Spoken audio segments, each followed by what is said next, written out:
I was fresh out of college, armed with a degree in quantum physics and neuroscience, ready to make my mark on the world.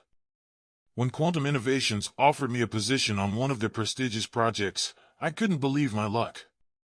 This was the opportunity of a lifetime, and I accepted it without hesitation. As I walked into Quantum Innovations for the first time, I was struck by the sheer scale of the place. The lab was a marvel of modern technology, filled with digital screens displaying complex formulas and three-dimensional holograms flickering with data. The air hummed with the promise of groundbreaking discoveries. The walls were lined with panels that glowed with a soft, pulsating light, casting an almost ethereal ambience throughout the space. Dr. Alan Thompson, the project leader, greeted me warmly. "Welcome, Ethan," he said, shaking my hand firmly. "We're thrilled to have someone of your caliber on board." I felt a mix of pride and nervousness. "Thank you, Dr. Thompson. I'm eager to learn more about the project." Dr. Thompson guided me deeper into the lab as he began to explain. The Quantum Paradox Project aims to explore the effects of quantum entanglement on human consciousness. It's an ambitious undertaking that could revolutionize our understanding of both physics and the mind. We walked past rows of advanced equipment, each piece designed for a specific aspect of the research. There were quantum computers, powerful enough to simulate entire universes, and containment chambers that could isolate individual quantum particles. The deeper we went, the more complex and sophisticated the technology became. "The possibilities are endless," Dr. Thompson continued. "Imagine being able to influence thoughts and emotions at a quantum level. We could unlock new treatments for mental illness, enhance cognitive abilities, and even explore the nature of consciousness itself." I was in awe of the potential. The scope of the project was beyond anything I had ever imagined. As we reached the heart of the lab, Dr. Thompson stopped in front of a large, reinforced door. "Behind this door is where the real magic happens," he said with a smile. "Welcome to the future, Ethan." The more I learned about the project, the more excited I became. We were going to delve into the mysteries of quantum mechanics and its potential to affect human cognition. My role was to assist in the initial experiments and data analysis, but I was determined to make a significant contribution. On my first day, I met the rest of the team. They were a diverse group of scientists, each an expert in their field. Despite their impressive credentials, they were welcoming and eager to collaborate. We spent the first few hours getting acquainted, sharing our backgrounds and interests. The lab was a hive of activity. Everywhere I looked, there were people deeply engrossed in their work. The equipment we used was state-of-the-art. We had quantum computers that could process information at unimaginable speeds, advanced imaging devices that could map brain activity in real time, and specialized chambers designed to isolate and study quantum phenomena. One of my colleagues, Dr. Sarah Blake, was particularly friendly. She had a background in neuroscience and had been with Quantum Innovations for several years. "It's great to have you on the team, Ethan," she said, smiling warmly. "We've been working on some fascinating experiments. I can't wait to see what you bring to the table."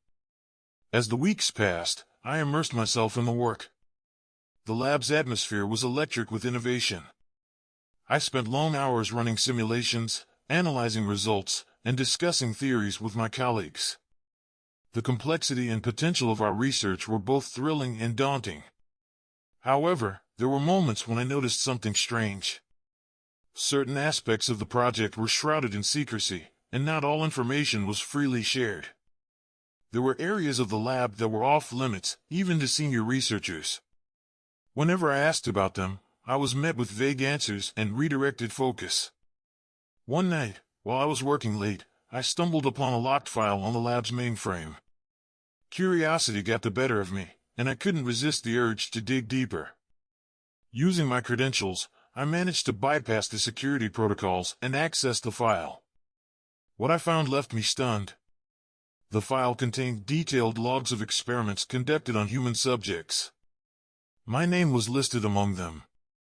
I couldn't believe what I was reading.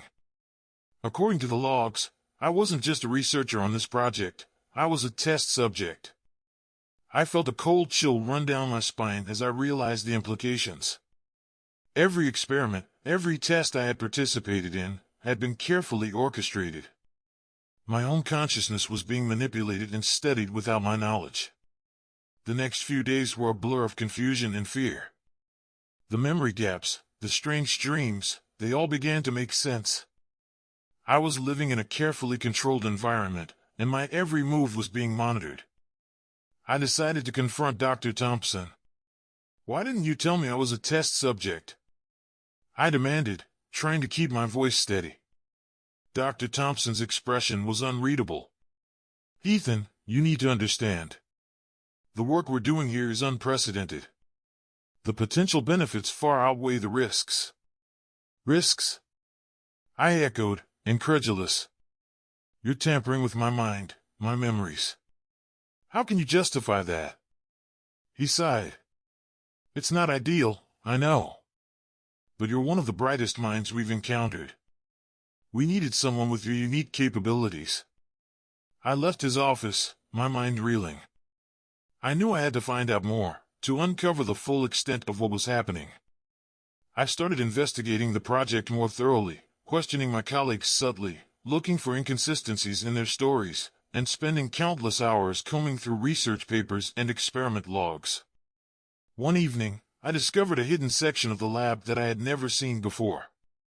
It was filled with advanced equipment and looked like a setup straight out of a sci-fi movie. The room was dimly lit, with screens and monitors displaying streams of data in real time.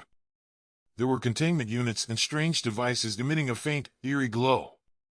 As I explored, I found more documents confirming my worst fears. Quantum Innovations was conducting highly unethical experiments, using their researchers as unwitting test subjects to push the boundaries of human consciousness and quantum entanglement. The documents detailed various stages of the experiments, showing how the company manipulated our thoughts and memories, attempting to create a new form of cognitive control. My anger and fear grew as I read through the files. I knew I couldn't stay silent. I had to expose what was happening, but I needed a plan. I started gathering evidence, copying files, and recording my findings. Determined to uncover the truth, I delved deeper into the restricted areas of the lab. I began to notice subtle changes in the behavior of my colleagues, especially those who had been with the company the longest. They exhibited signs of manipulation, their thoughts and actions seemingly influenced by an unseen force. One night, while exploring a particularly secluded part of the lab, I stumbled upon a large, reinforced door similar to the one Dr. Thompson had shown me on my first day. This door, however, required a higher level of clearance. I spent hours bypassing the security measures until I finally gained access. Inside, the room was filled with advanced machinery and containment units. The air was thick with the hum of energy, and the glow of various monitors cast eerie shadows on the walls. In the center of the room stood a large, cylindrical chamber. It was filled with a swirling, ethereal substance that seemed to defy the laws of physics. As I approached, I noticed a console next to the chamber. The screen displayed complex data and readouts that I could barely comprehend. But one thing was clear: this chamber was at the heart of the quantum paradox project. I spent the next several hours examining the data and piecing together the true nature of the experiments. The company was using quantum entanglement to influence and control human consciousness on a fundamental level. They were attempting to create a new form of cognitive control, one that could be used for both benevolent and malevolent purposes. The more I learned, the more horrified I became. Quantum Innovations was not only manipulating the thoughts and memories of their researchers but also attempting to extend their influence beyond the lab. The implications were staggering, and the potential for abuse was limitless. I knew I had to act quickly. I copied all the data I could find and prepared to leave the lab. But as I turned to go, I heard the door behind me slide open. Standing in the doorway was Dr. Thompson, flanked by several security personnel. His expression was a mix of disappointment and resolve. "Ethan, I had hoped it wouldn't come to this," he said, his voice steady. "You knew I would find out eventually," I replied, trying to keep my composure. "You can't hide the truth forever." Dr. Thompson stepped forward, his eyes locking onto mine. The truth, Ethan, is that what we're doing here could change the world. But the world isn't ready for this knowledge. Not yet. I shook my head. You can't justify manipulating and controlling people's minds. It's unethical, and it's dangerous. He sighed. Perhaps. But the potential benefits far outweigh the risks. Imagine a world where mental illness is eradicated, where cognitive abilities are enhanced beyond our wildest dreams. That's what we're working towards. I felt a surge of anger. At what cost? You're sacrificing your humanity for the sake of progress. Dr. Thompson's expression hardened. If you leave now, you'll be putting everything we've worked for at risk. I can't let you do that. The security personnel stepped forward, but before they could reach me, I felt a strange sensation. The data I had absorbed from the chamber seemed to resonate within me, awakening something deep inside. I focused on the energy, directing it towards the guards. To my amazement, they stopped in their tracks, their expressions blank and their movements sluggish. I realized I had somehow influenced their minds, just as quantum innovations had been doing to us. I turned to Dr. Thompson, who was watching me with a mixture of fear and fascination. This ends now, I said, my voice filled with determination. I'm going to expose what you've done here. With a final burst of energy, I pushed past the guards and ran out of the lab. As I made my way through the corridors, I used my newfound abilities to evade security and disable the locks. I knew I had to get out and find a way to share the truth with the world. The corridors of the lab were a maze, but my mind was focused and clear. I moved swiftly, evading the security systems and using my powers to manipulate the minds of anyone who crossed my path. The feeling of control was exhilarating, but I knew it was temporary. I had to get out before they could regroup and stop me. As I reached the exit, I felt a surge of relief.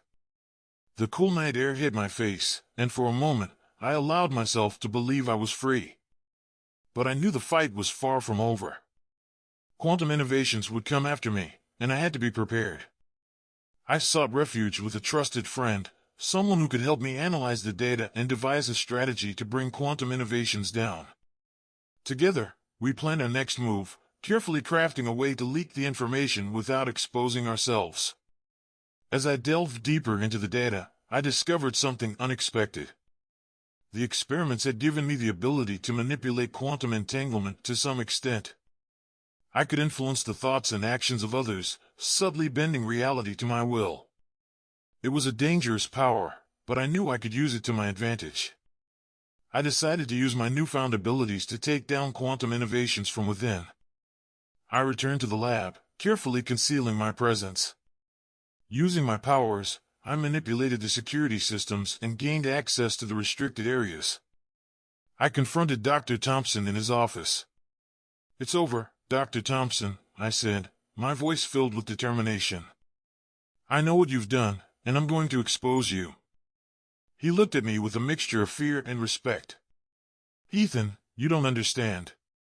The work we're doing here could change the world." "At what cost?" I retorted. "You've sacrificed your humanity for the sake of progress. It's time to face the consequences." Using my abilities, I forced him to reveal the full extent of the project and its implications. I recorded everything, ensuring I had enough evidence to bring the company down. With the evidence in hand, I leaked the information to the media. The story spread like wildfire, and quantum innovations quickly came under intense scrutiny. Investigations were launched, and the company's dark secrets were exposed to the world. But I knew that wouldn't be enough. I had to ensure that they could never continue their experiments. Using my powers, I orchestrated a series of events that led to the company's downfall. Key personnel resigned, funding was cut, and the lab was eventually shut down. In the end, I stood in front of the now abandoned lab, reflecting on everything that had happened.